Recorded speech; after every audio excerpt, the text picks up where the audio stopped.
గుంటూరు జిల్లా మంగళగిరి నియోజకవర్గంలో నీటి ఎద్దడిని నివారించేందుకు 400 కోట్లతో మంత్రి నారా లోకేష్ ఆధ్వర్యంలో నిర్మిస్తున్న తాగునీటి పథకానికి కూటమి నేతలు భూమి పూజ చేశారు. రాష్ట్ర పద్మశాలి అభివృద్ధి కార్పొరేషన్ చైర్మన్ నందం అబద్దయ్య, వైద్య సేవలు మౌలిక వసతుల అభివృద్ధి corporation chairman Chillapalli Srinivas, Guntur parliament నియోజకవర్గ తెలుగుదేశం పార్టీ ప్రధాన కార్యదర్శి పోతినేని శ్రీనివాస్ తాగునీటి పథకం నిర్మాణానికి శంకుస్థాపన చేశారు. పథకం పూర్తయితే నగరపాలక సంస్థ పరిధిలో వచ్చే 30 ఏళ్లలో తాగునీటి కొరత ఉండదని నేతలు చెప్పారు.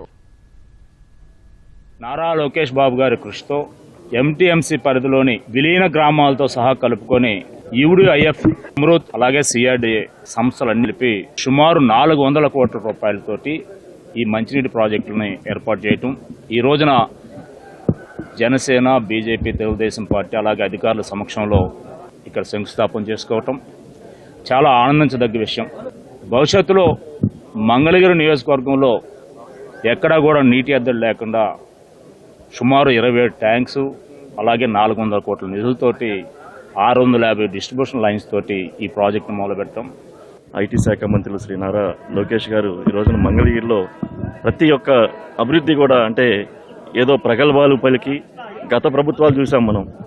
ఎంతో దారుణంగా మాటలు, లేదంటే దౌర్జన్యాలు, లేదంటే హింస, వీటితోనే సరిపోయింది ఆ 5 ఏళ్ళు.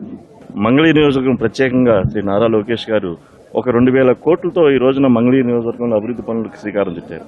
నిజంగా ఇది మంగళగిరి చరిత్రలో నిజంగా నేను చెప్పినట్లు దాన్ని ఒక సోనాధ్యాయంగా లిఖించాల్సిన పరిస్థితి. ఈ రోజు దాదాపు ఈ నియోజకవర్గంలో ఎక్కడా కూడా మరి శుద్ధి చేసినటువంటి మంచినీరుకి ప్రజలకి ఎలాంటి ఇబ్బంది లేకుండా దాదాపు 400 కోట్ల పైసలకు మరి వాటర్ ప్లాంట్లకి మరి వెచ్చించడం జరిగింది.